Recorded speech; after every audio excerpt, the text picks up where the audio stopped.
नमस्कार दोस्तों, हमारे चैनल ट्रेंडिंग प्लेस में आपका स्वागत है। आज हम आपको यूक्रेन के बारे में दिखाएंगे। यूक्रेन रूस के बाद यूरोप का दूसरा सबसे बड़ा देश है। यह पूर्वी यूरोप में स्थित है। क्रीमियन स्वायत्त गणराज्य, जिसमें दक्षिण में क्रीमिया प्रायद्वीप या क्रीमिया शामिल है, कभी यूक्रेन का हिस्सा था, लेकिन अब रूसी नियंत्रण में है। यूक्रेन अपने प्राकृतिक संसाधनों के कारण सहस्राब्दियों से लड़ा और गुलाम रहा है।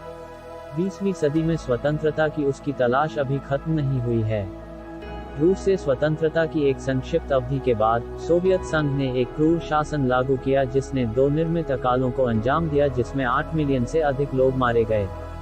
द्वितीय विश्व युद्ध में जर्मन और सोवियत सेनाओं के परिणामस्वरूप 7 मिलियन से अधिक लोग मारे गए। यूक्रेन के दर्द को जानने के लिए आपको यूक्रेन का इतिहास जानना चाहिए। हालांकि यूक्रेन आज जहां है वहां पहुंचने के लिए गया था। 16वीं सदी तक यूक्रेन को कीवन रस के नाम से जाना जाता था, जिससे रूस निकला है। 9वीं शताब्दी में कीव पूर्वी यूरोप का सबसे महत्वपूर्ण राजनीतिक और सांस्कृतिक केंद्र था। 10वीं शताब्दी में कीवन रस ने अपनी ताकत का शिखर हासिल किया और बीजांटिन ईसाई धर्म में परिवर्तित हो गया। 1240 में मंगोलों द्वारा कीव पर कब्जा करने से कीवन सत्ता का अंत हो गया। 13वीं से 16वीं सदी तक कीव पोलैंड और पश्चिमी यूरोप से प्रभावित था। ब्रेस्ट-लिटोव्स्क संघ, जो 1596 में हुआ, ने यूक्रेनियन को रूढ़िवादी और कैथोलिक विश्वासियों में विभाजित कर दिया। यूक्रेन ने 1654 में मास्को के जार से पोलैंड से सुरक्षा का अनुरोध किया, और पेरियेव्स्क की संधि ने उस वर्ष मास्को की आधिपत्य को मान्यता दी। मॉस्को ने इस सौदे को कीव पर नियंत्रण करने का निमंत्रण माना, और यूक्रेनी राज्य को बाद में रूसी साम्राज्य में एकीकृत किया गया। रूसी क्रांति के बाद यूक्रेन ने 28 जनवरी 1918 को रूस से स्वतंत्रता की घोषणा की, और कई वर्षों तक कई संगठनों से लड़ाई लड़ी। लाल सेना ने अंततः कीव को हरा दिया, और यूक्रेन 1920 में एक सोवियत गणराज्य बन गया। यूक्रेन 1922 में सोवियत सोशलिस्ट रिपब्लिक के संघ के संस्थापक सदस्यों में से एक था। सोवियत सरकार के सामूहिकरण के कार्यान्वयन को 1930 के दशक में किसान विरोध के साथ मिला, सोवियत अधिकारियों को प्रेरित किया। यूक्रेनी किसानों से अनाज जब्त करने के लिए एक अकाल में परिणत हुआ, जिसमें अनुमानित 5 मिलियन लोग मारे गए। द्वितीय विश्व युद्ध के बाद यूक्रेन सबसे अधिक क्षतिग्रस्त सोवियत गणराज्यों में से एक था। चेरनोबिल में देश का परमाणु ऊर्जा स्टेशन 26 अप्रैल 1986 को दुनिया की सबसे भीषण परमाणु आपदा का स्थान था। यूक्रेनी संसद ने 2 साल के भीतर रिएक्टर को बंद करने के लिए 29 अक्टूबर 1991 को मतदान किया और इसे नष्ट करने में विदेशी सहायता का अनुरोध किया। राष्ट्रपति लियोनिद क्रावचुक ने 1990 में यूक्रेनी संसद द्वारा चुने जाने पर यूक्रेनी राज्य का दर्जा हासिल करने का वादा किया था। 24 अगस्त 1991 को यूक्रेन ने स्वतंत्रता की घोषणा की। दिसंबर 1991 में यूक्रेनी, रूसी और बेलारूसी अधिकारियों ने स्वतंत्र राज्यों का एक नया राष्ट्रमंडल बनाने के लिए सेना में शामिल हो गए। इसकी राजधानी मिन्स्क, बेलारूस के साथ थी।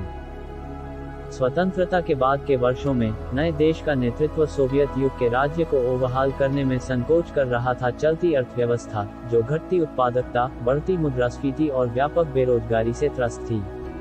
जनवरी 1994 में संयुक्त राज्य अमेरिका ने घोषणा की कि उसने यूक्रेन के पूरे परमाणु शस्त्रागार को नष्ट करने के लिए रूस और यूक्रेन के साथ एक समझौता किया है। यूक्रेन ने अक्टूबर 1994 में एक आर्थिक सुधार कार्यक्रम शुरू किया, और क्रीमिया पर केंद्रीय अधिकार को फिर से स्थापित करने का प्रयास किया। क्रीमिया के अलगाववादी नेता को 1995 में अपदस्थ कर दिया गया था, और क्रीमिया के संविधान को अमान्य कर दिया गया था। अंतिम सामरिक परमाणु हथियार जून 1996 में रूस को हस्तांतरित किया गया था। उसी महीने संसद ने एक नया संविधान पारित किया, जिसमें निजी भूमि के स्वामित्व की अनुमति दी गई थी। मई 1997 में काला सागर बेड़े के भविष्य पर एक समझौता किया गया था, जिसके तहत यूक्रेनी और रूसी जहाज अगले 20 वर्षों के लिए सेवस्टोपोल बंदरगाह का उपयोग करेंगे। यद्यपि 1991 में सोवियत संघ के विघटन के कारण स्वतंत्रता प्राप्त हुई, सच्ची स्वतंत्रता मायावी बनी हुई है, क्योंकि कई पूर्व सोवियत अभिजात वर्ग आर्थिक सुधार, निजीकरण और नागरिक स्वतंत्रता का विरोध करते हैं। रूस के अलावा यूक्रेनी गणराज्य पूर्व सोवियत संघ की अर्थव्यवस्था का सबसे महत्वपूर्ण हिस्सा था। यूक्रेन की अर्थव्यवस्था अब बहुक्षेत्रीय औद्योगिक, कृषि और सेवा अर्थव्यवस्था पर आधारित है। यूक्रेन ने देश को अधिक समृद्ध, लोकतांत्रिक और पारदर्शी बनाने के उद्देश्य से सुधारों पर पर्याप्त प्रगति की है, जैसे कि एक राष्ट्रीय भ्रष्टाचार विरोधी एजेंसी की स्थापना और एक बैंकिंग क्षेत्र में सुधार। यूक्रेन अपने भव्य और विविध इलाके, अच्छी तरह से संरक्षित संस्कृति और विरासत, आकर्षक महिलाओं और एक विनाशकारी परमाणु त्रासदी के लिए जाना जाता है। वास्तव में, रूस के बिना, यूक्रेन यूरोप का सबसे बड़ा देश है। यूक्रेन में 7 यूनेस्को विश्व धरोहर स्थल और 17 संभावित सूची स्थल हैं। उम्मीद है आपको वीडियो पसंद आया होगा। चर्चित जगहों पर हमारे पास 150 से अधिक वीडियो हैं। लाइक और सब्सक्राइब जरूर करें, देखते रहें।